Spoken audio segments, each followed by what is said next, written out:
Эту работу на первом этапе прошу первого заместителя председателя правительства Российской Федерации Мантурова Дениса Валентиновича.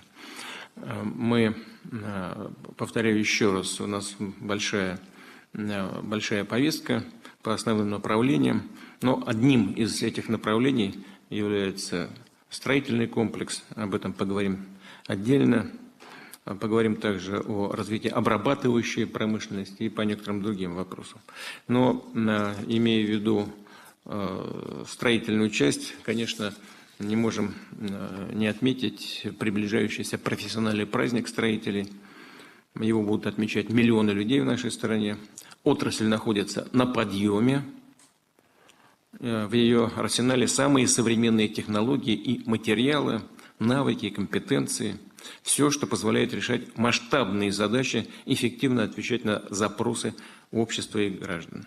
Строители возводят жилье, прокладывают и ремонтируют дороги, создают передовые производства и социальную инфраструктуру, преображают, по сути, облик страны и при этом приумножают собственные рекорды. По итогам прошлого года объем жилищного строительства вновь вырос. Построено более 110 миллионов квадратных метров жилья. Почти 4 миллиона 400 тысяч семей смогли улучшить свои жилищные условия, в том числе благодаря программе льготной семейной ипотеки. В текущем году из аварийных домов в новые квартиры переехали свыше 50 тысяч человек, а за последние 5 лет более 720 тысяч.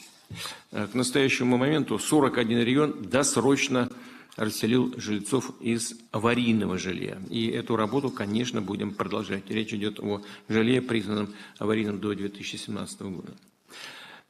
Реализуется программа благоустройства общественных и дворовых территорий. Активно вовлекаем в эту работу граждан. В этом году в голосовании по отбору проектов создания комфортной городской среды уже приняли участие свыше 17 миллионов человек.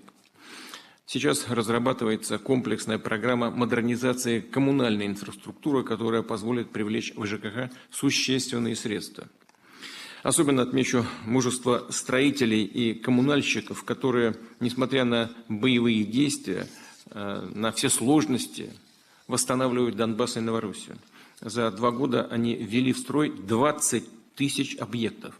Это жилье, дороги, ключевые звенья инфраструктуры, все, что необходимо для нормальной жизни людей. Важно отметить, что масштабная работа по развитию всех российских регионов идет непрерывно. Особое внимание мы уделяем созданию востребованных социальных учреждений, больниц, школ, детских садов. Прием пациентов начала, в качестве примера, несколько примеров приведу, прием пациентов начала новая специализированная больница в Пермском крае. Для региона это приятное, важное событие. У него появился дополнительный ресурс для борьбы с инфекционными заболеваниями, для противодействия эпидемии. Это автономный медицинский комплекс, организованный по всем правилам со стационаром, реанимацией, амбулаторно-диагностическим отделением и профильной научной кафедрой. Я хочу поблагодарить всех, кто участвовал в реализации такого значимого для региона проекта. Но, как я уже сказал, мы продолжаем работу по строительству новых школ, других объектов социального характера, детских садов. Так, большим вкладом в развитие социальной инфраструктуры Республики Крым в поддержку семей с детьми станет новый детский сад в Симферополе. Это современное здание, возведенное с учетом всех требований к безопасности и качеству подобных объектов. Построена школа в Нижнем Новгороде. Она сможет принять 1500 учащихся и располагает всеми возможностями для обучения детей дополнительных и внеклассных занятий. Это спортивный зал, актовый зал, столовая, справочно-информационный центр. Рассчитываю, что к началу этого учебного года дети начнут здесь учиться. Известно, что строители постарались, выполнили свои обязательства, завершили эти и другие важнейшие объекты. Конечно, это далеко не единственный не единственные объекты, не единственные стройки. Это только конкретные примеры колоссальной работы, которая ведется на местах. Открываются, как я уже говорил, и другие школы, детские сады, поликлиники, ФАПы. Наращивается социальная и обеспечивающая инфраструктура. И подобные усилия мы, безусловно, будем продолжать дальше. Только в этом году в России в рамках нацпроектов планируется построить около 370 школ и детских садов и порядка 340 учреждений здравоохранения. Я хочу поблагодарить строителей за профессионализм, поздравить их с приближающимся праздником, поблагодарить за добросовестный труд и, конечно, желаю всем успехов. Марат Шиканович, пожалуйста. Уважаемый Владимир Владимирович, благодаря вашему постоянному вниманию и поддержке строительная отрасль динамично развивается. С 2019 года мы приросли на 35%, и по итогам первого полугодия мы продолжаем рост, уже 4% нам статистика подтвердила.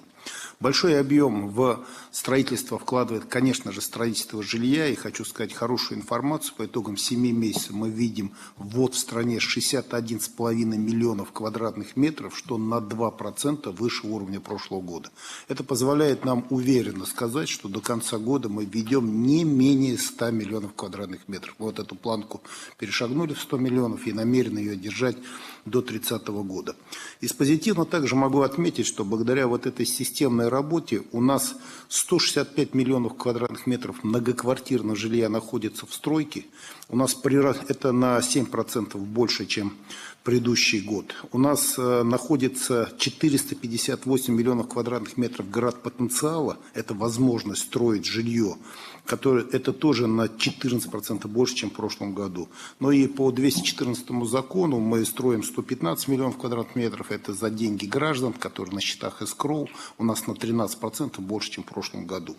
У нас очень хороший показатель идет по индивидуальному жилищному строительству. Значит, рост частных домов каждый год прирастает. В этом году плюсом 23% мы привлекли. Это благодаря системной работе губернаторов, вкладывания в инфраструктуру, в дороги, в социалку. Значит, также, конечно, огромный вклад внесли это программа газификации. У нас вообще инфраструктурные компании много тоже вкладывают. «Газпром» много вкладывает по вашему поручению. Вот в прошлом году более 400 домовладений было введено. И по вашему поручению у нас в рамках нового нацпроекта до 30 года 1,6 миллионов домов будет подключено к газу. Это тоже серьезный вклад. Также, Владимир Ильич, мы по вашему поручению отработали возможность строить индивидуальные жилые дома по счетам эскроу. Закон вышел, мы теперь полноценно можем работать, и это тоже даст определенный вклад в развитие индивидуального жилищного строительства. По расселению аварийного, но еще один момент хотел отметить, что население верит сегодня в строительство жилья, и только по итогам первого полугодия взнос граждан составил 4,3 триллиона рублей. То есть население вкладывает в жилищное строительство. Наша задача завершить все начатые проекты и обеспечить необходимой социальной, инженерной и транспортной инфраструктурой. Значит, по аварийному жилью мы приступили к новой программе, и вот из 41 субъекта 22 региона уже реализуют новые программы, и уже в этом году у нас уже расселено 33 тысячи человек и 640 тысяч квадратных метров. До конца года мы утвердим новую программу, которую все очень ждут. Сейчас мы отрабатываем с Государственной Думой. Все предложения, Владимир Ильич, готовы. Мы готовы к реализации новой программы. Конечно, огромный толчок к развитию жилищного строительства дали те меры поддержки по ипотеке. Прошлый год у нас был исторический максимум. 2 миллиона ипотечных кредитов было выдано, 7,8 триллионов рублей. Из них 961 тысяч кредит по программе с государственной поддержкой. Значит, это дало большое наполнение счетов эскроу, около 7 триллионов денег гарантированно есть на счетах, которые нам позволяют надеяться, что жилье все будет достроено. Это огромные деньги. Значит, в этом году, несмотря на то, что в целом произошло определенное снижение ипотечного портфеля, но по льготной ипотеке, особенно по семейной, у нас произошел существенный рост, и почти 21%. Это говорит о том, что люди все-таки семьями хотят улучшить свои жилищные условия и продолжают в этом направлении работать вместе с во всех регионах. За что вам огромное спасибо. Продление до 30 года очень даст стабильную возможность стабильно работать и стабильно планировать свои бюджеты. По комфортной городской среде у нас обороты набирает эта программа. Причем надо отметить, что кроме вложения бюджета, конкурсов, различных форм поддержки, которые по вашей поддержке, по вашему поручению до 30 года продлено, у нас активно принимает в этом участие с каждым годом все больше и больше и жителей. Например, отдельные дома в Мариуполе содержатся в отличном состоянии с самими жителями. В то же время у нас есть примеры, например, строительства парка в Магнитогорске «Притяжение», который Рашников Виктор Филиппович за свои средства построил, но парк мирового уровня. И все больше у нас инвесторов сегодня начинает вкладываться в благоустройство в эту программу именно как уже социальную. Значит, по дорожному строительству нам помогла в этом году погода. Мы раньше начали работать. В результате у нас дорог приведено больше, чем в прошлом году на данный период почти на 89%. Значит, 38 миллионов квадратных метров асфальтобетона уложено. Мы считаем, что с программами этого года мы, безусловно, справимся, достойно завершив программу «Безопасной качественной дороги» и программу, значит, которая у нас должна довести до 50% норматив по региональным дорогам, до 85% норматив в агломерациях. Кроме этого, мы ввели ряд знаковых объектов с вашим участием. Одновременно 2 моста через Тверь, Тольятти, через мост Волгу, мост через реку Волгу и восточный выезд из Уфы через Белую. Значит, продолжаем работу по поставке общественного транспорта. В этом году поставили уже 5000 единиц общественного транспорта. В прошлом году у нас было всего 4800, но это тоже очень большой прорыв. Продолжаем работу по восстановлению новых регионов. Сегодня это один из самых масштабных инфраструктурных проектов страны. Более 40 тысяч строителей работают над этим проектом. И поставлена задача к 30 году все новые территории вывести на среднероссийский уровень. К этой цели мы уверенно идем.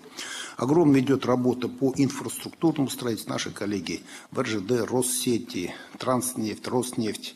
Все наши крупные компании сегодня вкладывают большие инвестиции, которые также влияют на рост строительных работ.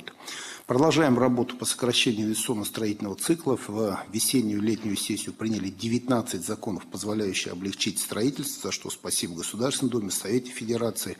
Мы продлили так называемый транспортный закон, без которого мы не могли бы начать ускорить такие крупные транспортные стройки. Мы его продлили до 1933 года и надеюсь, что это нам позволит и дальше поддерживать тот темп строительства. Ну и благодаря этой работе мы сократили еще на 50 дней сроки инвестиционно-строительного цикла. Ставим задачу уложиться в 3 года.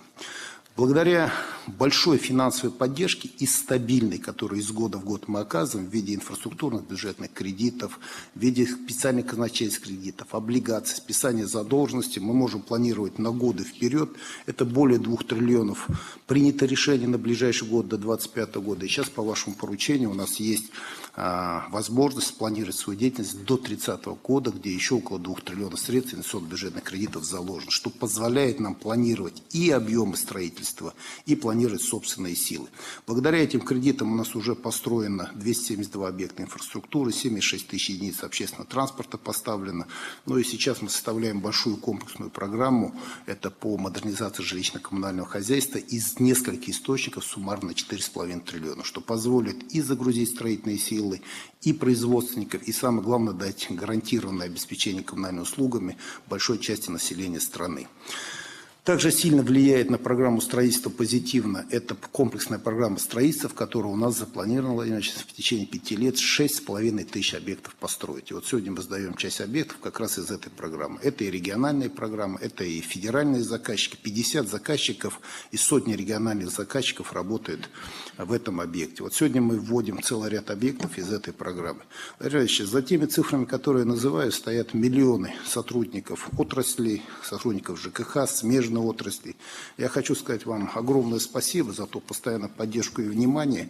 Вот мы совместно с губернаторами в штабном режиме, правительство, губернатора, строительный комплекс, вот все стройки держим на контроле, занимаемся их вот комплексным контролем и управлением. Благодаря этому у нас стабильный результат. Спасибо вам огромное за то внимание, спасибо вам за то поздравление. Оно очень важно для всех работников строительной отрасли. Доклад закончен. Да, ну давайте послушаем коллег в регионах. Пожалуйста, Пермь. Уважаемый Владимир Владимирович, уважаемые коллеги, выражаем вам огромную благодарность и за федеральную поддержку при строительстве этого уникального объекта. Новая инфраструктура позволила нам выйти на новый, современный, совершенно новый уровень оказания медицинской помощи. Мы принимаем первых пациентов. Больница постепенно выходит на плановые мощности. Оказываем помощь на оборудовании экспертного класса. Выполняем компьютерную диагностику и гемодиализ. Ранее такого оснащения у нас не было. Здесь выполнены все противоэпидемические требования. Потоки движения пациентов, медикаментов, персонала строго разделены и не пересекаются. Учитывая опыт борьбы с новой коронавирусной инфекцией COVID-19, при строительстве этого комплекса были использованы уникальные технологии, которые позволяют увеличить количество инфекционных коек в 1,5 раза, а количество коек реанимации почти в 3. Еще раз большое спасибо за поддержку.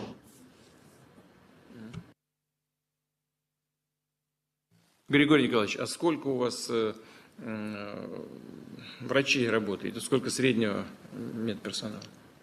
У нас работает 75 врачей и 133 наших медсестры. Но новый комплекс позволил нам создать новые рабочие места, в том числе 15 медицинских работников. Это перевод реанимации в 2 смены. Дополнительные врачи-консультанты и те врачи, которые работают на новом современном оборудовании. Кроме этого, мы создаем рабочие места для инженерно-технической инфраструктуры, более 20 мест инженеров для поддержания и обеспечения этого инженерного комплекса. Зарплата какая у врачей и у среднего персонала? Зарплата у врачей соответствует дорожной карте, и у медсестер соответствует тоже дорожной карте. Мы выполняем те планы и обязательства, которые на себя взяли. Ну, а какая зарплата все-таки? Чему она соответствует? Карта-то какая? Что тут? Сколько денег получают люди? Вот что. У врачей средняя заработная плата 84 тысячи. У медсестер средняя заработная плата 58 тысяч. Понятно. Это как, Дмитрий Николаевич, как это выглядит в среднем по региону? Ну, уважаемый Владимир Ильич, по врачам это выше, чем средняя зарплата по региону.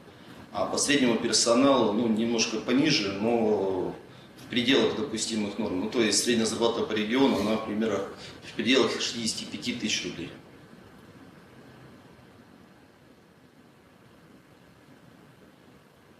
Что-то добавите еще? Работаем над том, чтобы постоянно поддерживать медицину. Помимо заработной платы в регионе действует программа дополнения земского фельдшера, земского доктора, то есть до 2 миллионов рублей на улучшение жилищных условий. Медики, которые приходят в медицинское учреждение при КАМе, получают соответствующие суммы. Плюс к этому идет компенсация для среднего медицинского персонала, который работает в Перми, в краевой столице, на компенсацию аренды жилья. Вот такие мероприятия у нас предусмотрены. Сколько строили это учреждение по времени? По времени строили порядка 2 лет. Уложились в сроки, да?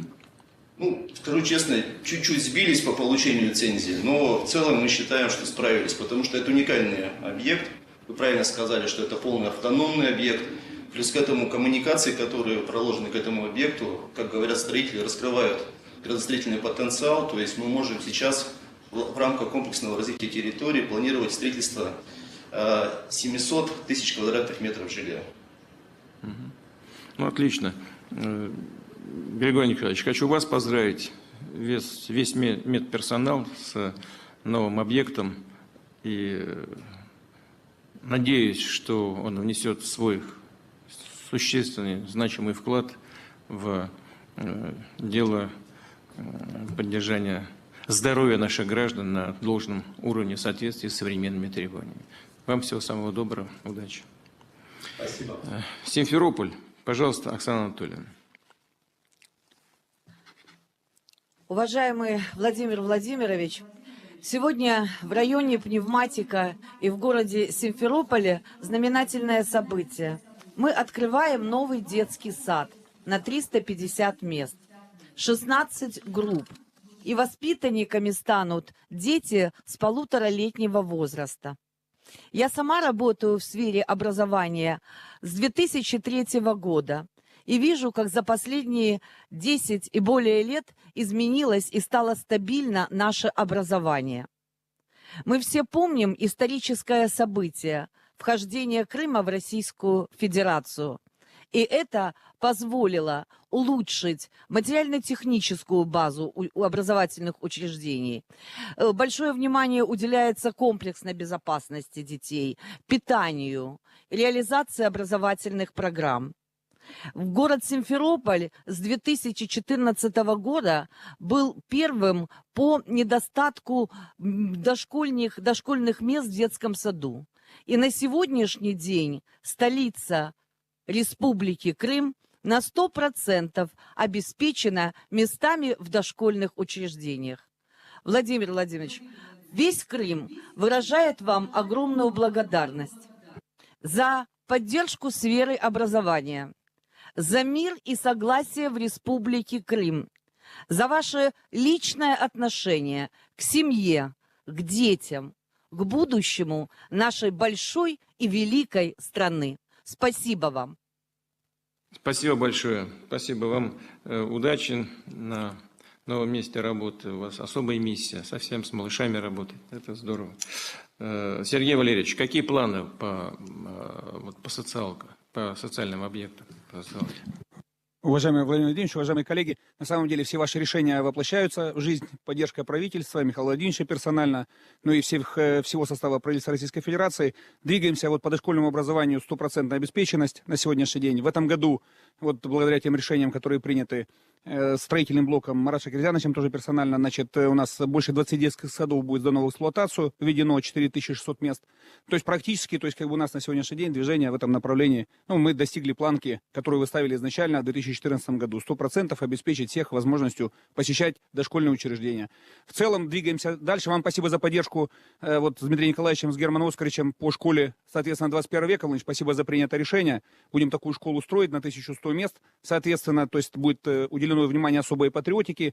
И с Дмитрием Николаевичем мы сейчас с коллегами прорабатываем ситуацию по поводу кампуса университетского, соответственно, развития Крымского федерального университета, и построение, такой новой образовательной системы, по сути, которая будет позволять более углубленно готовить специалистов по разным направлениям, которые нужны стране. Поэтому, Владимир, все ваши решения выполняются, двигаемся с правительством Российской Федерации вместе в одном направлении с крымчанами. Вам огромное спасибо, слова благодарности. Без вас бы этого ничего не было. Спасибо большое.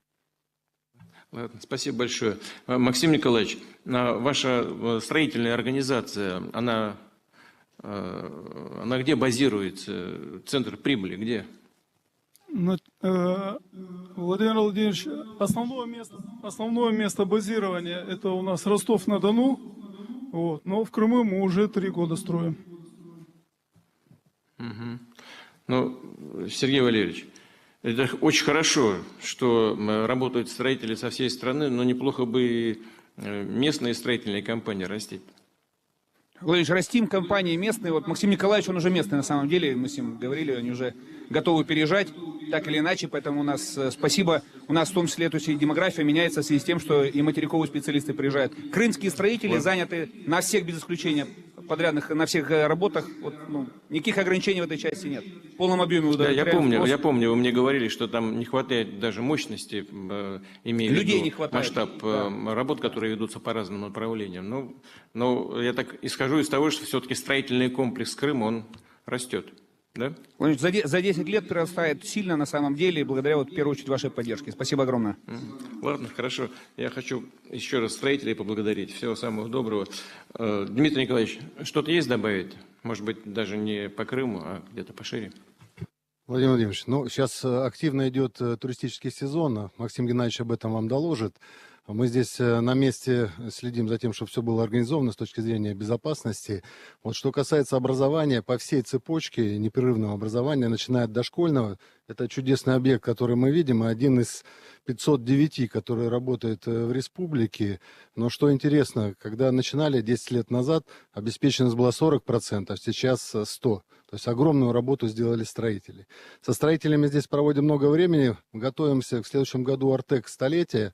Там, кстати, и сейчас и преподаватели переподготовку проходят, потому что эти стандарты, которые в Артеке созданы именно для того, чтобы детей занимать, они на третий день в сменах в Артеке уже перестают мобильными телефонами пользоваться, настолько они вовлечены в жизнь лагерей. И вот эта лучшая практика, лучшие вот эти стандарты, они как раз распространяются на всю страну.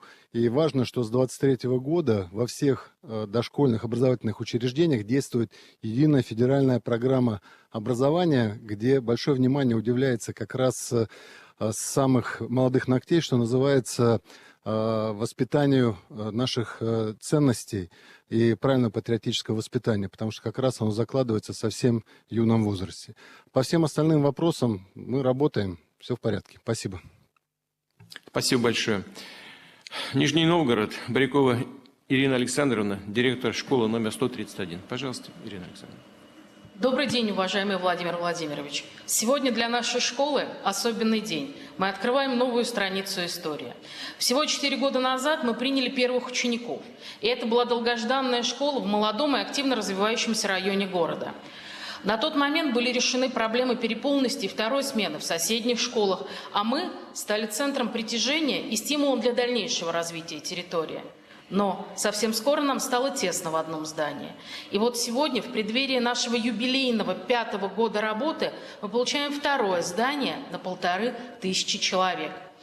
Это комфортное, современное пространство, светлые классы, учителя просто в восторге от технического оснащения кабинетов, а цифровые и естественно-научные лаборатории открывают новые возможности не только для детей, но для и учителей. Уютная и содержательно наполненная библиотека, в которой мы сейчас и находимся, уверенно станет тоже центром притяжения. А еще я хочу рассказать про наш потрясающий актовый зал с шикарным световым и музыкальным оборудованием. Это просто сцена мечты для школьного театра нашего и танцевального коллектива. А мальчишки уже замерли в ожидании, когда они смогут осваивать школьную территорию. А это большое спортивное футбольное поле с искусственным покрытием, волейбольное, баскетбольные площадки, игровые. И это они еще не были внутри и не видели больших спортивных залов, тренажерного. Думаю, что количество значков ГТО, как у детей, так и у учителей, непременно увеличится. Конечно, сегодня эмоции переполняют.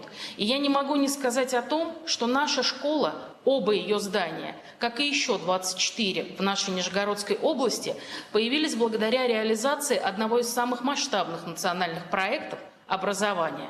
Сегодня мы принимаем школу от строителей. Совсем скоро сюда придут ученики, в том числе 14 уже сформированных первых классов. А в общем численности в 2 зданиях будет обучаться почти 3000 детей. Спасибо большое за такие возможности. Ирина Александровна, вы сказали о техническом оснащении. А можете поподробнее? Вот что, так сказать, радует особенно, и на что вы обращаете внимание? Что будет, по вашему мнению, эффективно использоваться для работы с детьми? Во-первых, это лаборатории химии, биологии, физики, где представлены уже прям современные, такие практически научные лаборатории. Это позволит нам развивать проектную деятельность среди ребят. Помимо всего прочего, в каждом кабинете у нас есть интерактивные панели, технически всем оснащены. И причем мы уже шагнули, вот даже по сравнению с прошлым зданием вперед, мы практически все организуем в беспроводном доступе, что тоже очень удобно и комфортно, и позволяет перемещаться спокойно по классу и организовывать учебную деятельность так, как интересно.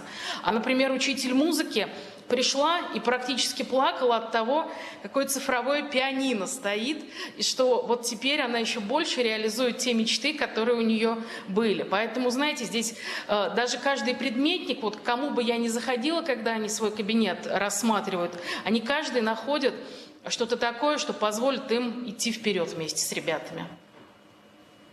Ирина Александровна, а чего не хватает? Вы знаете, родители считают, что бассейн... По-честному говорите, вот чего бы хотелось, вот чего не хватает? Вы знаете, сложный такой вопрос. С одной стороны, бассейна действительно не хватает, а с другой стороны, может быть, и так. А у нас еще рядом, вот знаете, опять же, мы, когда с родителями общаемся, у нас рядом Щелковский хутор, где идет лыжная подготовка, ну, детей и так далее. Часто задумываемся, а почему бы вот такой трамплин хотя бы учебный не сделать?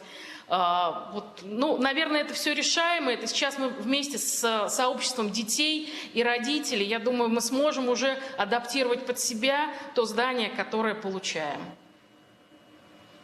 Андрей Николаевич, что скажете? Владимир Владимирович, конечно же, мы эту ситуацию рассмотрим и выполним, удовлетворим всех наших жителей.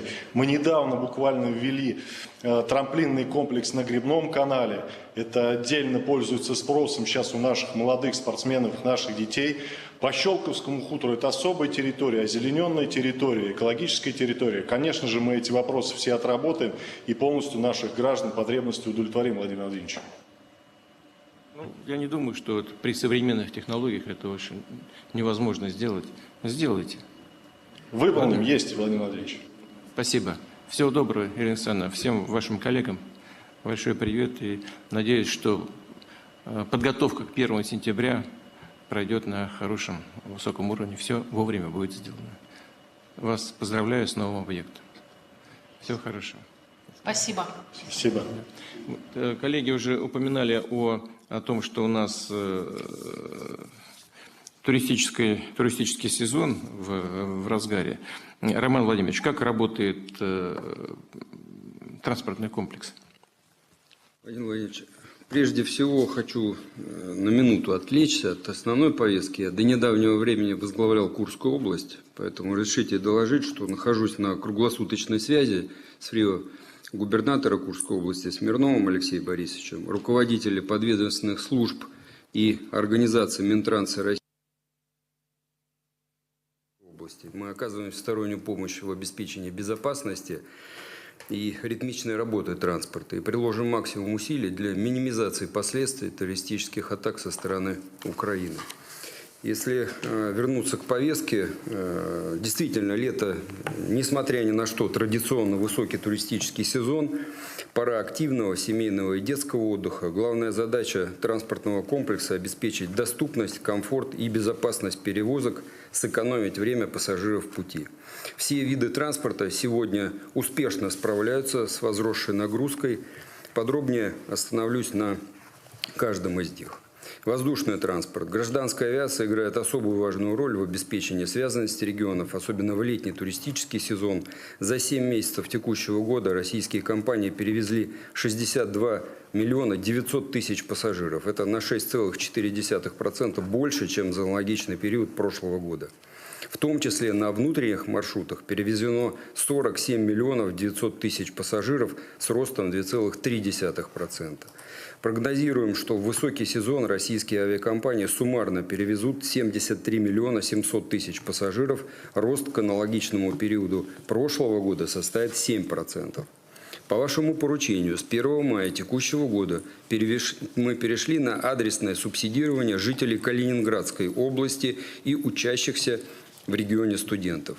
Всего по итогам года по 420 субсидируемым маршрутам планируем перевести порядка 4 миллионов пассажиров. Спрос на авиаперевозки растет, а наши граждане активно путешествуют. Авиакомпании успешно формируют маршрутные сети полетов, справляются с пассажиропотоком в летний туристический сезон. Железнодорожный транспорт в период летнего туристического сезона удовлетворяет растущий спрос наших граждан на транспортные услуги. Всего за 6 месяцев 2024 года в дальнем следовании перевезено 53 миллиона 700 тысяч человек, что на 8,3% выше уровня прошлого года. С мая по 30 сентября на курорты Черноморского побережья планируется перевести порядка 11,5 миллионов пассажиров. Для этого к продаже предложено свыше 14,5 миллионов мест, что выше уровня прошлого года почти на 3%. Уверенный рост показывает и железнодорожное сообщение с Крымом.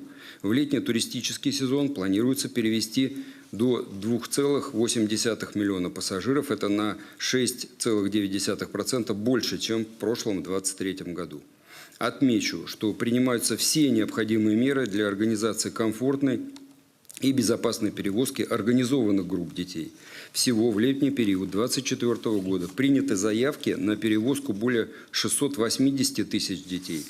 С начала сезона перевезено порядка 400 тысяч детей. Это на 22,7% выше показателей прошлого года. Речной транспорт. Перевозки пассажиров на внутренних водных путях в первом полугодии 2024 года увеличились на 9,7% и достигли показателя 2 миллиона 470 тысяч пассажиров. Ожидаем, что в навигацию 2024 года будет перевезено 14 миллионов 700 тысяч пассажиров.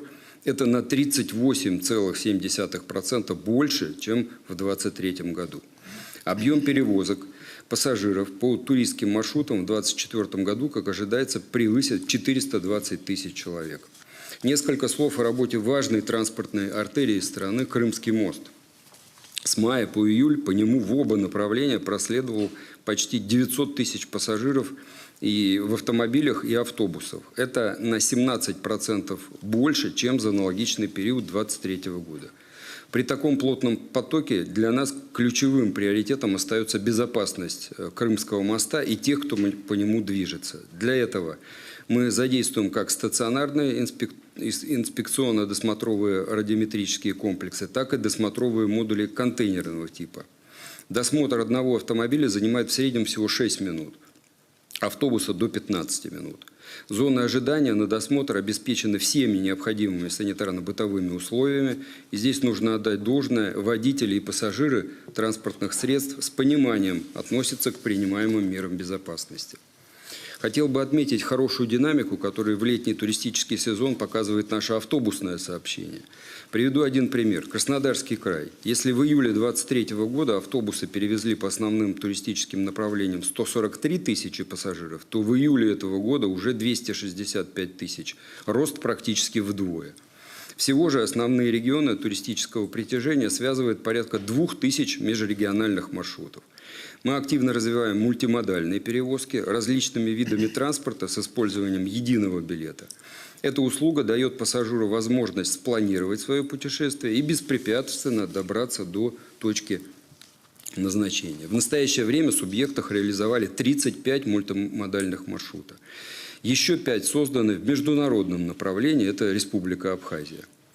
Уважаемый Владимир Владимирович, летний сезон продолжается, мы понимаем это и обеспечим туристов, семей, детей комфорт, доступность и безопасность перевозок. Мы постараемся сэкономить время наших граждан, которое на отдыхе, как известно, летит очень быстро. Спасибо большое. Максим Геннадьевич, у нас количество наших граждан, проводящих отпуск в нашей стране, в России, увеличивается, и увеличивается объем туристов, которые приезжают в нашу страну. То есть так называемый въездной туризм тоже растет. Все так? Да, Владимир Ильич, вы абсолютно правы. У нас действительно не только сохраняется, но и растет интерес. У нас за первое полугодие совершено 39 миллионов поездок по России. Это на 12% больше, 11,8%, если быть точным, чем в прошлом году.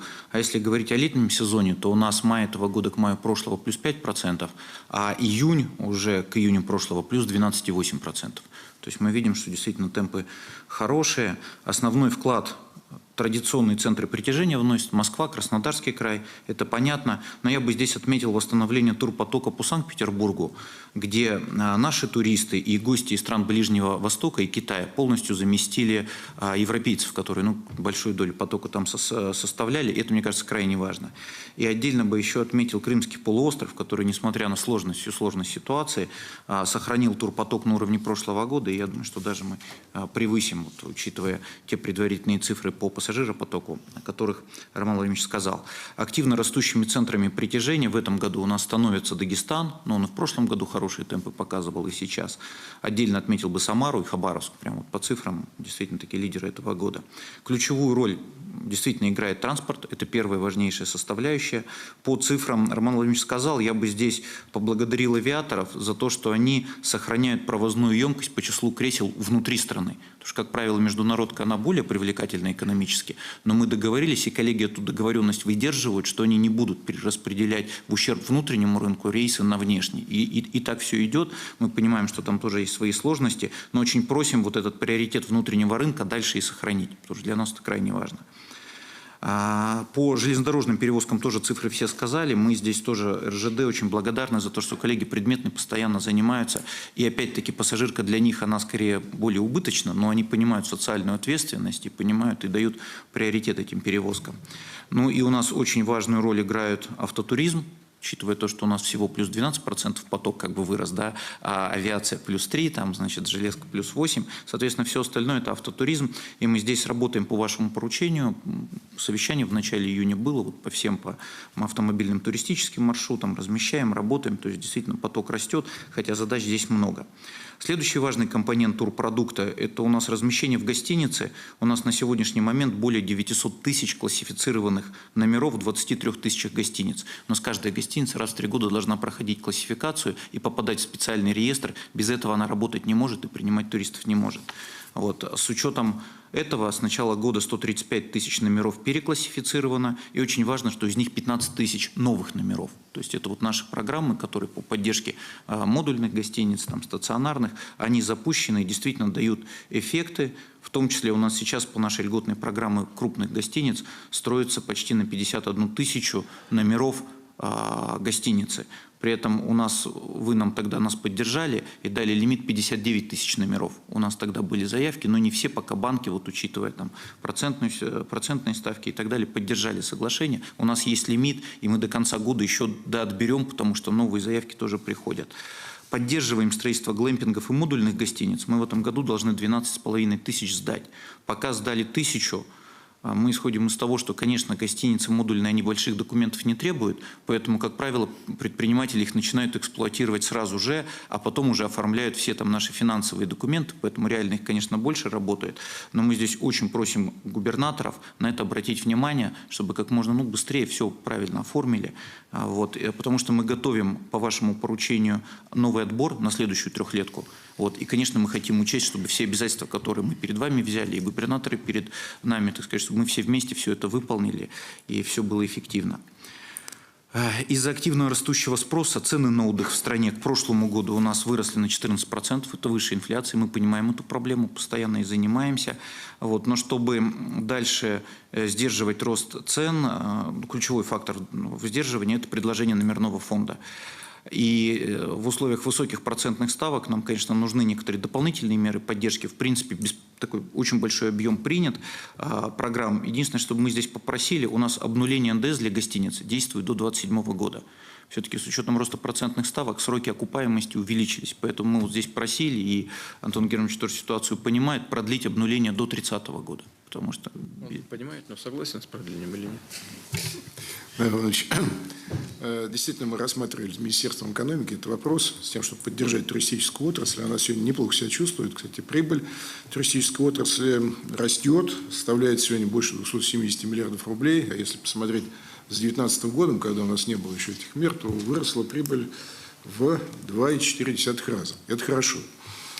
Тем не менее, несмотря на то, что действительно налоговые преференции снижают поступление в доходную часть бюджета, а это примерно 36 миллиардов рублей, льгота по НДС составляет. Тем не менее, понимаем необходимость поддержки отрасли, помимо прямых бюджетных ассигнований, еще и предоставления льгот, в том числе по НДСу. Поэтому мы эту тему согласовали, уверен, что значит, отрасль получит этот ресурс и направит на развитие значит, туристической инфраструктуры. Владимир Ильич, спасибо большое. Очень удачное время проведения. Мне кажется, после отпуска, поэтому все поддерживают туризм. Спасибо. Антон Германович, вы в отпуск опять ездили на мотоцикле? Значит, я каждый год стараюсь, значит, на себе прочувствовать изменения, которые происходят в туристической отрасли и автодорожной отрасли. И в этом году, действительно, недавно вернулся из Крыма. Значит, хочу сказать, что с каждым годом дорожная инфраструктура улучшается. Не отвечайте на мой вопрос. На мотоцикле ездили? Да, на двухколесном транспорте. Значит, хочу сказать, что от Краснодара до Крымского моста видны улучшения с каждым годом. И, значит, в этот раз количество таких узких мест, пробок, стало меньше. Вот. Очень отличная инфраструктура, действительно создана в Крыму. Значит, Тавридом. В Тавриде появились новые заправки. От Севастополя, от Симферополя до Севастополя прекрасные развязки. Поэтому сам на себе прочувствовал увеличение количества автомобилей, которые едут в сторону юга. Это и туда, Краснодарское направление, и Сочи, значит, Анапа и Крымское направление. Больше, чем в прошлом году, туристический поток однозначно. Вот. Поэтому... Мне кажется, отдыхать, значит, с использованием автотранспорта у нас становится комфортнее каждый год. Хорошо. Ладно. Разрешите продолжить? Сейчас, секундочку. Прошу. Разрешите продолжить, да, просто вы еще два очень важных момента отметили. У нас действительно в этом году мы видим существенное увеличение турпотока по въездному туризму, по иностранным гражданам. Они дозагружают наш номерной фонд, они нам экономически очень привлекательны. Вот, число турпоездок приросло за полгода почти наполовину, там, плюс 42%, до 2 миллионов поездок. У нас активнее стали посещать Россию граждане стран Ближнего Востока. Там по ряду стран в 11 раз рост, например, по Саудовской Аравии. То есть взрывной рост. У Омана, у Кувейта в 6 раз, Объединенные Арабские Эмираты в 4 раза и почти столько же у Китая. То есть китайские туристы тоже активно едут. Мы в этом году запустили программу по продвижению региональных турпродуктов за рубежом. Активно ведем эту работу. Вот. Ну и, конечно, рост зарубежного турпотока обеспечили электронные визы и безвизовые групповые поездки. Это то, что вы в прошлом году поддержали, и вот было запущено. И благодаря этому 800 тысяч иностранных туристов только вот по этим новым механизмам въезда в страну. Мне кажется, тоже большой шаг вперед. И отдельные слова благодарности Минтрансу, что они запускают новые авиамаршруты постоянно, только по июню 20 авиамаршрутов. И сейчас у нас ключевые задачи – это прямое авиасообщение с Саудовской Аравией и с Индонезией. Это тоже даст и въездной поток, ну и, понятно, нашим людям тоже даст возможности по выездному где-то туризму выбрать. Вот. И МИД у нас ведет очень важную работу. Это переговоры с Саудовской Аравией по безвизовому режиму. Тоже во всех повестках присутствует. Приоритетно рассчитываем, что добьемся. Вот. И еще один момент хотелось бы, Владимир Ильич, вам доложить, тоже было ваше поручение. У нас все больше россиян интересуются активным отдыхом. Это сплавы, альпинизм, походы в горы, в том числе восхождение, погружение. И здесь ключевую роль у нас играют вопросы безопасности. Они заключаются в обязательном сопровождении групп туристов обученными инструкторами. Были печальные случаи несколько лет назад. И с учетом этого с 1 июля было изменено законодательство, с 1 июля заработали новые правила по обязательной аттестации этих инструкторов. Теперь их аттестацию будут проводить общероссийские федерации альпинизма, спортивного туризма, подводного спорта. Ну, это, по сути, там, по федерациям по 70 лет еще в советское время созданы. То есть это действительно профессионалы, кто вот являются основными. То есть мы ушли от всех каких-то образовательных компаний и так далее, а именно вот этим федерациям доверили. На первом этапе у нас федерации включили в единый реестр ранее тех проводников, кто с ними работал и кого не знают. Вот. И также туроператоры дали свои предложения, но не все туроператоры, а те, кто федерациями активно взаимодействует. У нас сейчас в реестре 5400 человек занесено уже. На втором этапе в течение 2 лет все инструктора должны будут пройти очный экзамен, ну, то есть в горах, с погружением и так далее. На практике, что называется, доказать свои компетенции тоже. Это такая большая была работа. При этом каждому аттестованному выдается бэдж с QR-кодом. Вот я для примера взял. То есть вот при взаимодействии с туристами надо будет это предъявить по QR-коду. Можно спокойно, там ссылка на Минэкономразвития, подтверждение, что да, этот инструктор по каким маршрутам ходил, соответственно, он реально имеет квалификацию, не имеет. Вот. И мы будем базу маршрута формировать. То есть это такая большая работа. И на следующем этапе важно ввести ответственность за работу проводников уже без аттестации. Мы сейчас в переходном периоде, и поэтому тоже будем законодательно такую инициативу подготовили, с депутатами проработали. Будем ее вносить. вносить. И в целом хотелось бы поблагодарить за проведение реформы как раз депутатов Госдумы, сенаторов и коллег из ведомств. И мы 2 раза в год перед летним и зимним сезоном проводим штаб по координации деятельности под руководством Дмитрия Николаевича Чернышенко с МЧС, с Минтрансом, Роспотребом, с регионами, конечно, и, соответственно, ведем такую подготовку. И я бы здесь хотел отдельно поблагодарить и в связи с этой реформой МЧС, причем как коллег из центрального аппарата, кто нам реально помогает, и, конечно, коллег на местах, кто вот нам в рамках там особых природных территорий вот с Сан Санычем вместе помогает с тем, чтобы обеспечивать безопасность людей именно вот в этих сложных условиях. В целом у нас активная работа развернута по туризму, благодаря вашей поддержке, все на контроле, то есть все постоянно движется. Со стороны правительства Дмитрий Николаевич Чернышенко тоже постоянно эту работу ведет, поэтому продолжаем работу. Спасибо за внимание. У нас среди регионов Российской Федерации лидером по динамике прироста турпотока является Алтай. Алтай в этом году действительно показывает, Горный Алтай, выдающиеся результаты, там, в том числе и благодаря тому, что Манжерок запущен. Там с другой стороны на территории Алтайского края есть Бирюзовая Катунь, особая экономическая зона, там много объектов вводится. Сейчас идет развитие аэропорта, то есть это такая новая, очень мощная точка на карте действительно нашей страны. Ну и сам по себе Алтай, он всегда был притягателен, просто сейчас добавилось комфорта, и пошел вот этот взрывной рост. Ну и плюс Чуйский тракт тоже привели в порядок, там действительно комфорта, вся Сибирь туда едет, и отличное место. И иностранные туристы тоже потихоньку поток начинается. У нас там есть один недорешенный пока вопрос, это по границе с Казахстаном, там гора Белуха, да, у нас там надо межправ подписать, потому что, чтобы зайти на гору, надо территорию Казахстана использовать, там пограничный режим, но это у нас тоже на особом контроле, мы додавливаем эту тему там с нашими казахскими коллегами, и у нас там еще дополнительная такая суператтракция появляется. Хорошо, надо доработать, если что-то нужно помочь по линии МИДа, скажите мне, ладно? Марат Шиганович. К дорогам хотел добавить, что по вашему поручению мы в этом году заканчиваем участок от Краснодара до Крыма, новая скоростная дорога, и у нас от Санкт-Петербурга до Севастополя и до Симферополя. Дорога первой категории, без единого светофора, без плоскостных пересечений, поэтому скорость значительно сегодня улучшилась, качество улучшилось дорог. То есть мы вот эти скоростные дороги выдавали прямое поручение, как туристические маршруты, еще раз посмотреть их.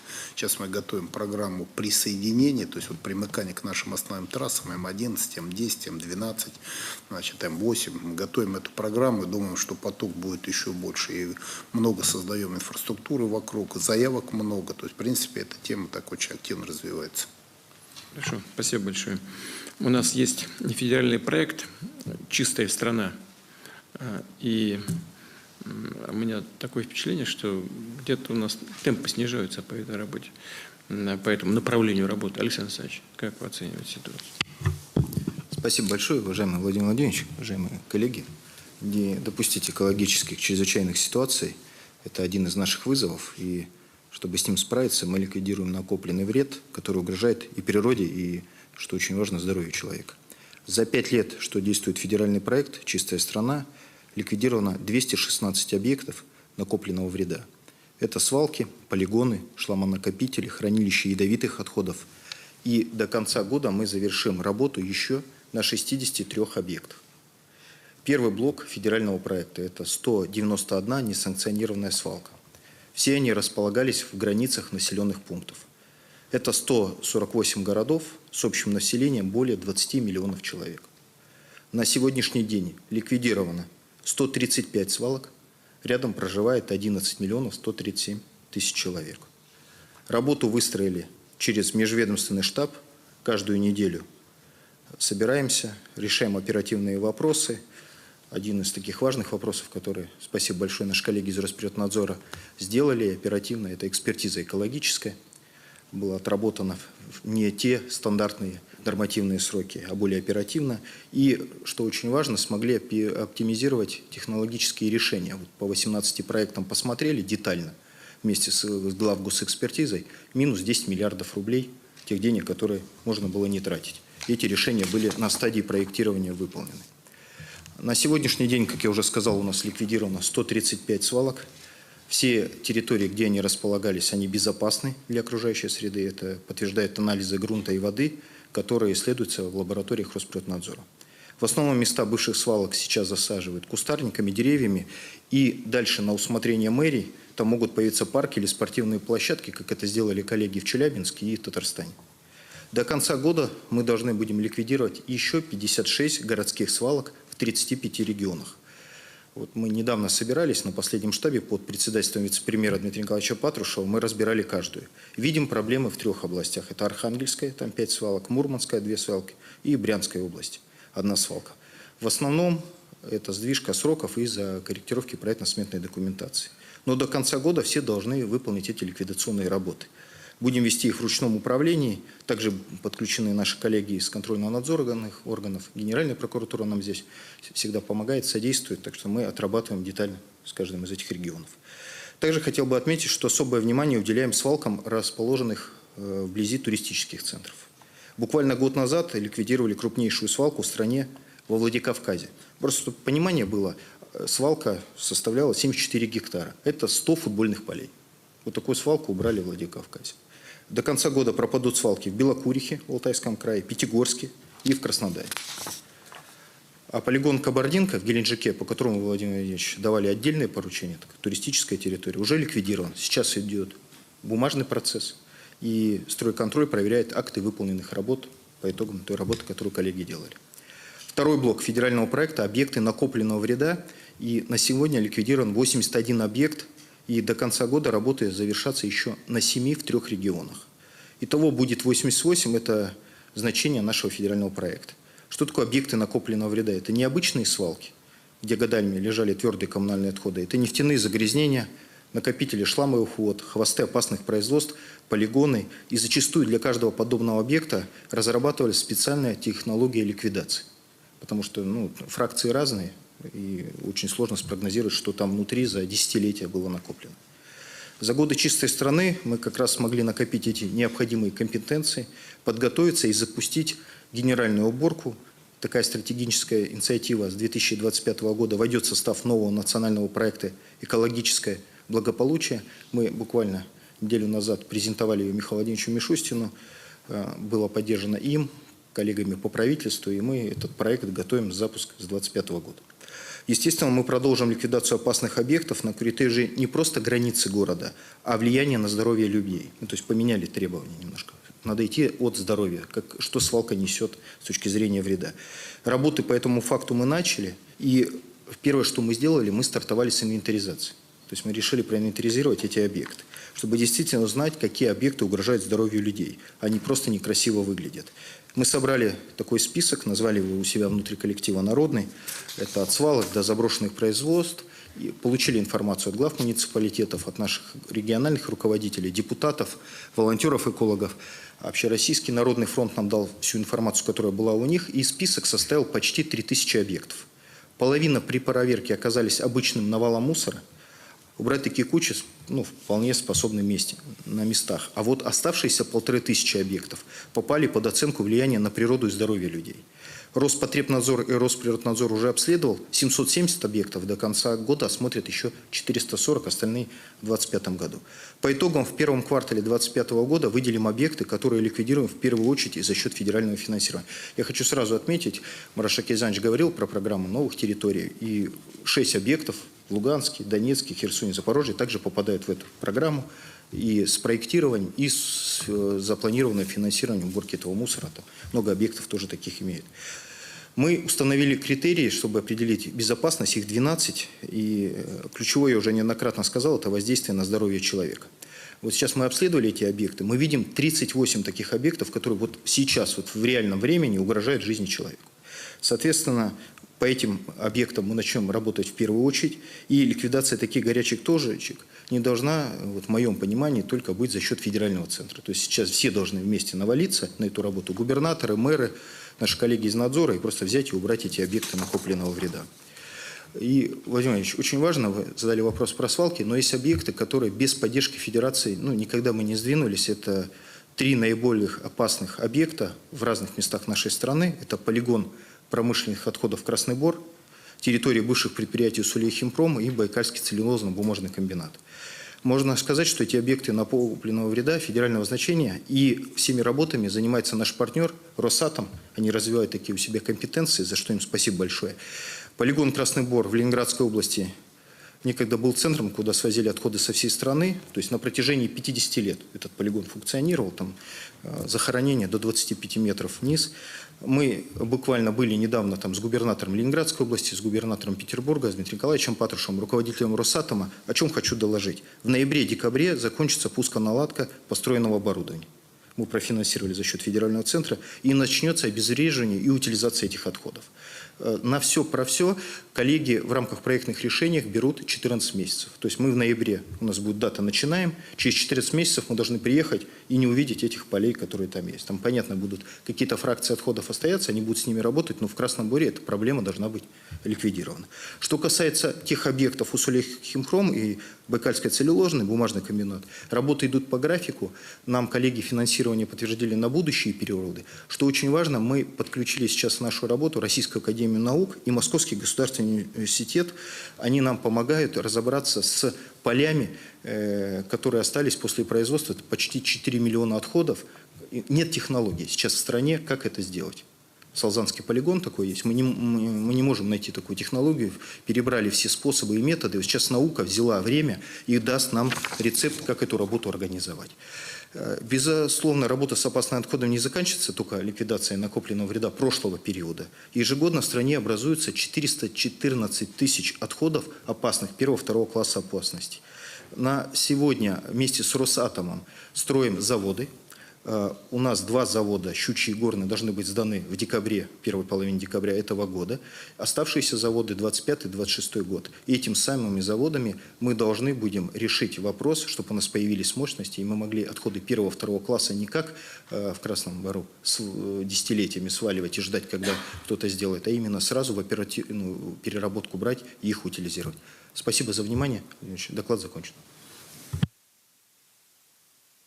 Сколько лет мы занимаемся Краснобором? Я вот буквально на полигоне этот коллегам сказал, вот как вы меня назначили на эту должность, это была первая моя рабочая неделя, когда мы контрактовались с Росатомом и тогда принимали это решение. Нет, я сейчас не вас имею в виду, вообще в целом. Я думаю, что лет последних 15 к этому снаряду подходили. Но вот сейчас в ноябре мы должны приехать, мы увидели, это оборудование стоит, защита стоит, то есть уже должна начаться процедура переработки того, что накопили за 50 лет.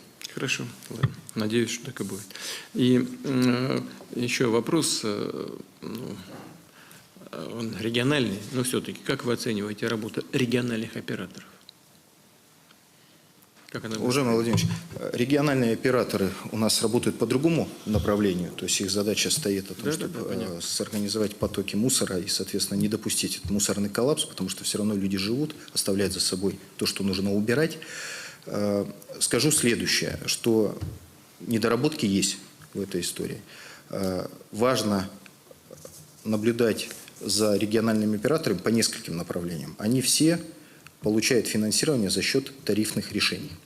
Тариф – это кошелек наших граждан, это наших бабушек, наших родителей и нас самих. Соответственно, любой их промах – это становится потом ощутимо всеми людьми, которые живут в нашей стране. То есть, соответственно, должен быть здесь четкий контроль за тратой денег в рамках тех решений, которые приняты. Второй момент, который мы должны помочь, чтобы этот мусор не откладывался, его нужно, соответственно, создавать мощности по его переработке. Те поручения, которые вы дали, они прописаны в 309-м указе, это утилизация, захоронение, чтобы не оставить нашим детям это все. Нам надо помочь создать эти мощности. Вы нас поддержали, спасибо большое, в послании, расширенная ответственность производителей. Мы сейчас будем собирать деньги для того, чтобы строить эти мощности. Ну а второе – это дисциплина, просто жесткая дисциплина в этом направлении, в разрезе и надзорных органов, и местных руководителей. Площадки нужны, оборудование.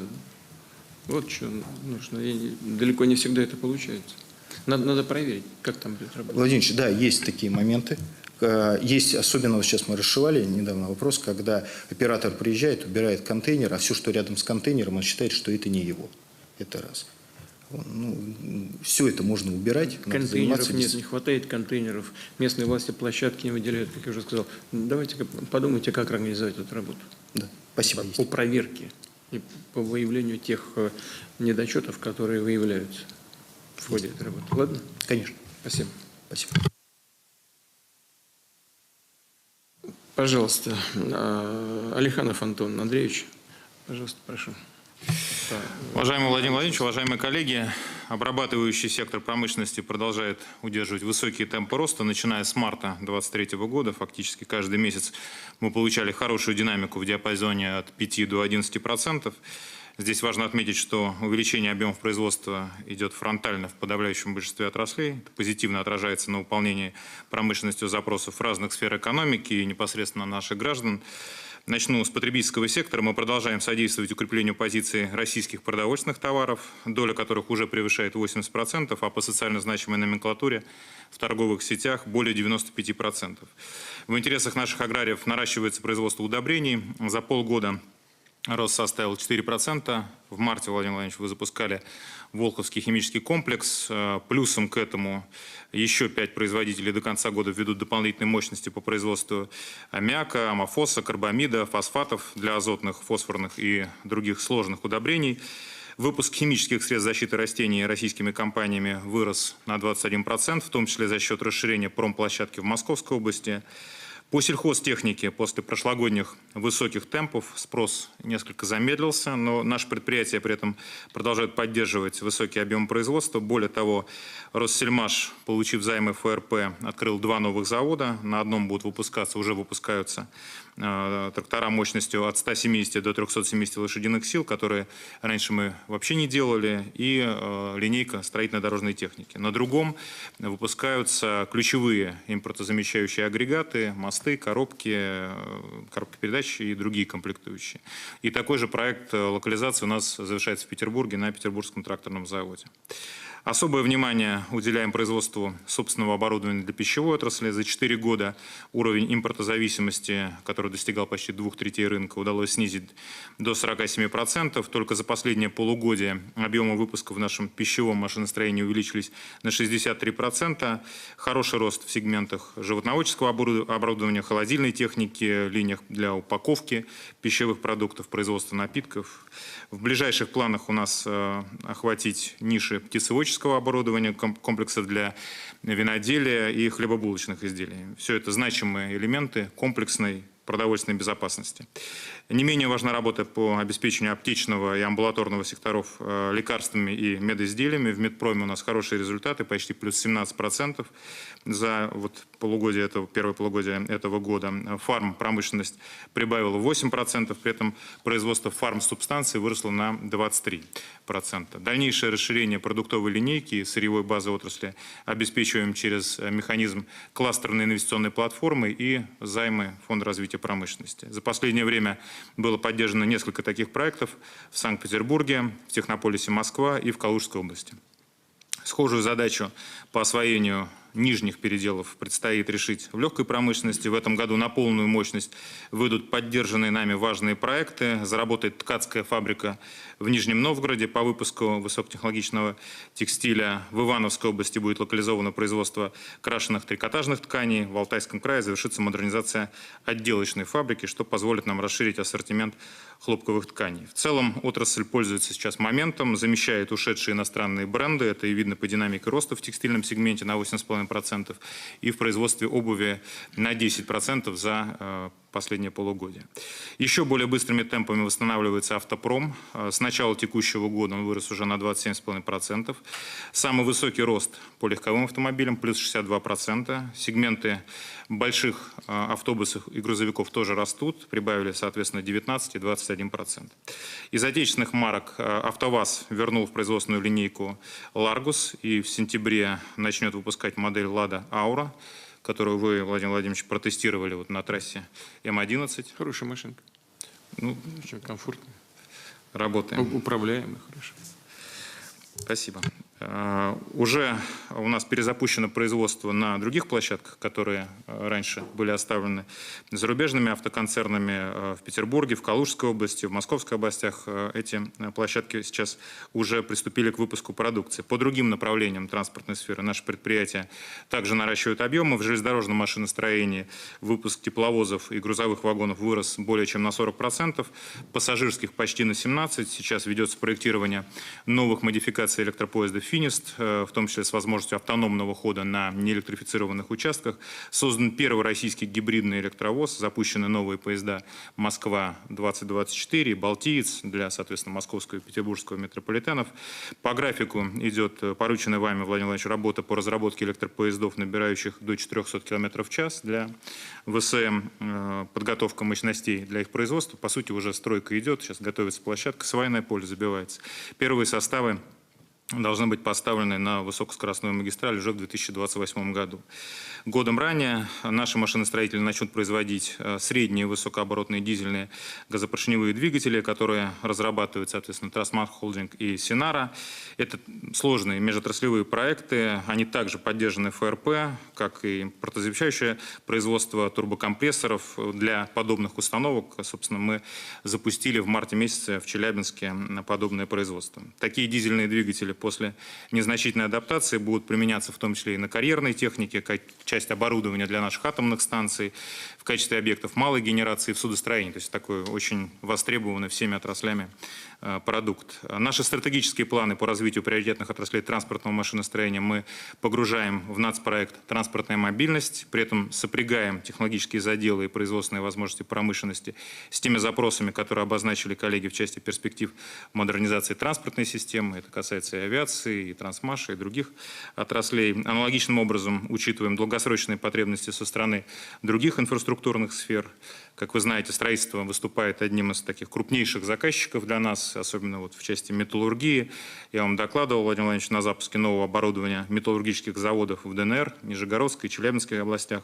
Сейчас отрасль обеспечивает практически рекордные объемы выплавки стали, растет производство алюминия, меди.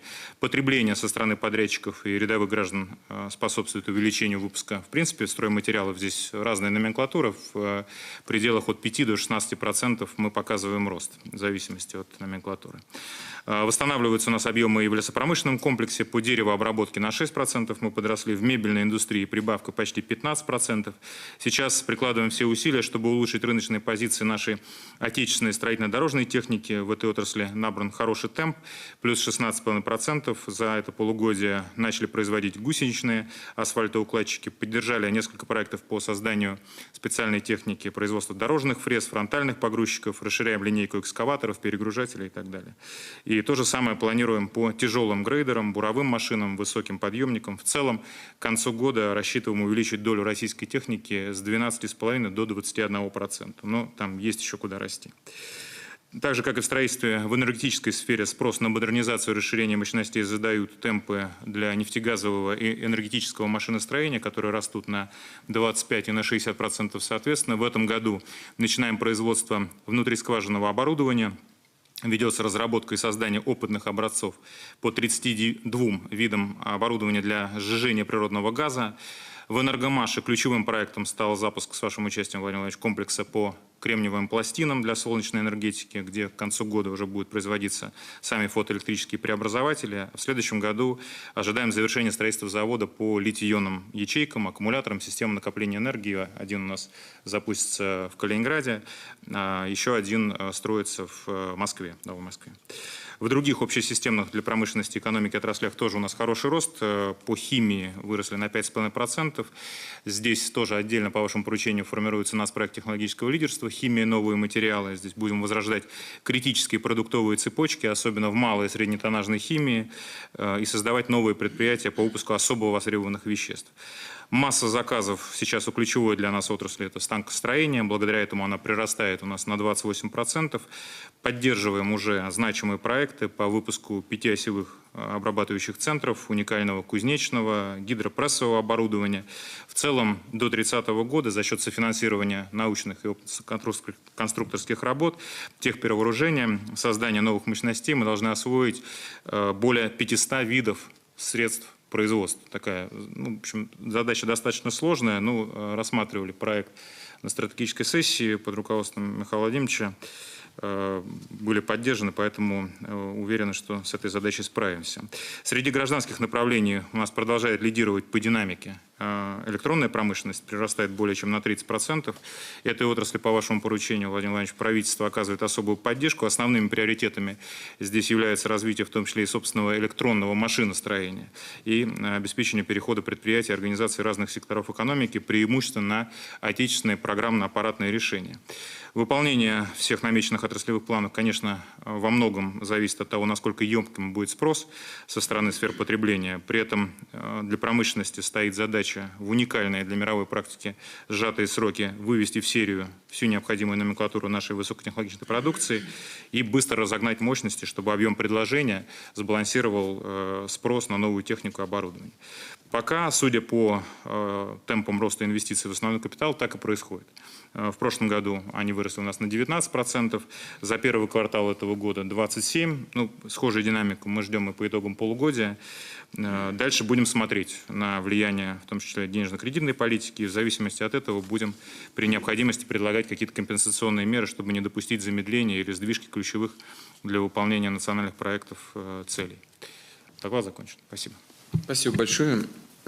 Федорищев Вячеслав Андреевич исполняет обязанности губернатора Самарской области, но хочу вам предоставить слово как председателю комиссии Госсовета по направлению промышленности. Пожалуйста. Спасибо большое, уважаемый Владимир Владимирович, уважаемые коллеги. Комиссия Госсовета по направлению промышленности, а это руководители ключевых индустриальных регионов, отраслевые лидеры, эксперты, постоянно ведет мониторинг мер поддержки, которые оказывает правительство Российской Федерации для отраслей промышленности.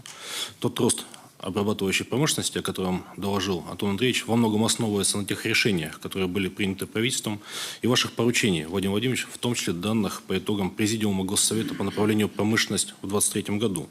В частности, вами было принято решение поддержать направление обратного инжиниринга с целью импортозамещения необходимых комплектующих. Докладываю, в июле этого года правительством принято решение о дополнительном финансировании более 1 миллиарда рублей на порядка 30 проектов обратного инжиниринга. Здесь совместно с Минпромторгом работаем над тем, чтобы эту программу расширять. Есть большое количество запросов от регионов на меру поддержки. Она эффективна не только производственно, но еще и бюджетные эффекты мы тоже видим. Второе, ваше поручение, которое также очень важно для регионов, особенно там, где присутствует оборонно-промышленный комплекс, это повышение производительности труда в секторе оборонно-промышленного комплекса с технологиями бережливого производства. Конечно же, здесь это важнейшее направление всей нашей работы с тем, чтобы предприятия выпускали больше соответствующей продукции. Докладываю, соответствующий центр создан. Порядка 20 предприятий уже в нем проходят, получают методическую помощь, рекомендации. Но мы смотрим над тем, чтобы расширить эту программу. И Самарская область предложили Минпромторгу в качестве пилотной площадки, где все предприятия оборонно-промышленного комплекса сразу же войдут в этот проект и будут повышать свою производительность. Для нас, для всех это критически важно. В работе комиссии по направлению промышленности мы выделили 3 основных направления. Первое, Владимир Владимирович, это стимулирование долгосрочных инвестиций с учетом ключевой ставки, а также того, что большое количество проектов появляется в рамках высокотеха, основных отраслей. Необходимо искать новые механизмы поддержки. В частности, Владимир Владимирович, вами было принято решение, вы об этом сказали в послании, списать 2/3 задолженности бюджетных кредитов субъектам. Спасибо большое за это решение. Мы сейчас работаем над тем с Максимом Геннадьевичем Решетниковым, чтобы часть из этого списания можно было направить на поддержку высокотехнологичных проектов в регионах. Причем это будет региональная возможность. Мы на уровне региона сможем это делать. Второе направление – это поддержка действующих производств, основных, обрабатывающих. Здесь необходимы решения, которые позволят поддерживать, с одной стороны, субсидирование роботизации, повышение производительности труда. Мы соответствующие решения по механизму льготного лизинга для отечественных станков и оборудования подготовили. А также есть предложение, которое сейчас отрабатываем с Минэкономразвития России, о том, чтобы дать возможность участвовать в программе промышленной ипотеки, которую вы, Владимир Владимирович, поддержали, управляющим компаниям особых экономических зон и индустриальных парков. Это позволит создавать больше браунфилдов в регионах с тем, чтобы маленькие высокотехнологичные компании, у которых нет возможности инвестировать, собственно, в основные фонды, но есть задатки, идеи и уже конкретные проекты, могли приходить и работать в субъектах.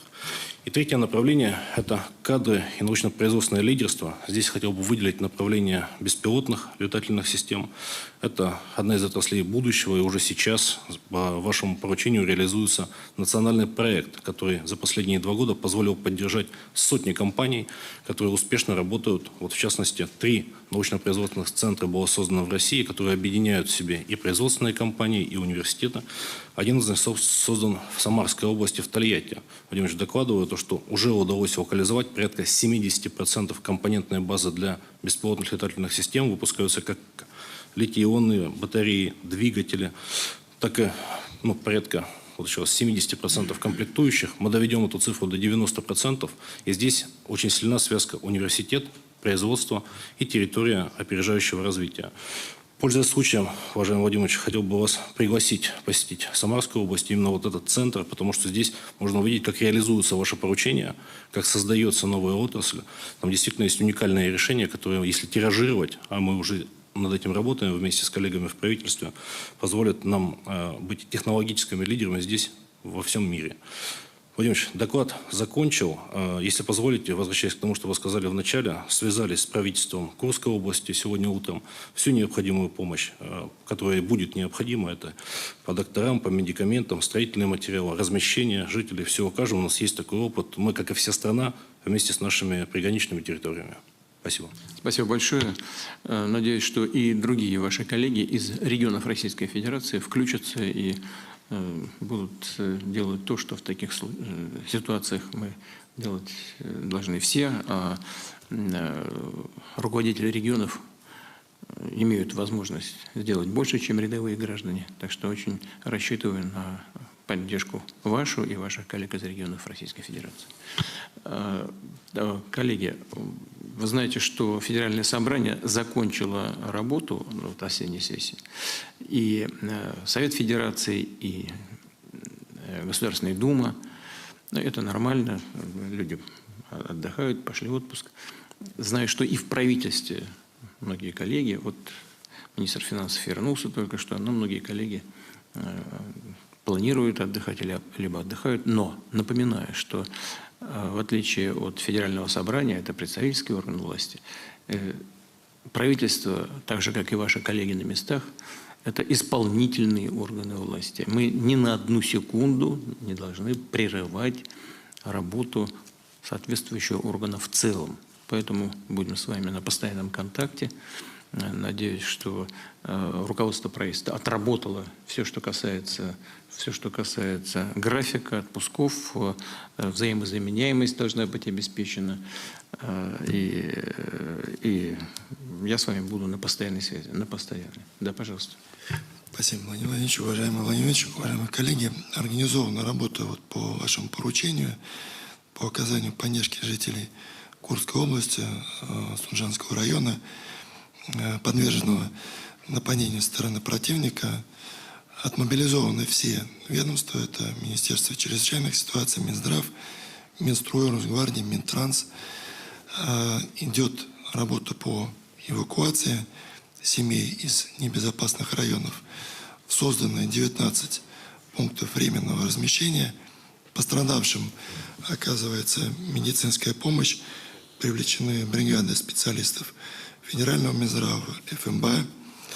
Разворачивается в данный момент мобильный госпиталь, организованное питание, питьевая вода. Что касается взаимодействия с Алексеем Борисовичем Смирновым, исполняющим обязанности губернатора, на постоянном контакте, и по согласованию с председателем правительства дано поручение Министерству финансов сегодня же обеспечить направление через Минстрой первого транша на 1,8 миллиарда рублей в рамках собранных заявок на сумму 11 миллиардов рублей на 2500 семей по предоставлению сертификатов на переселение.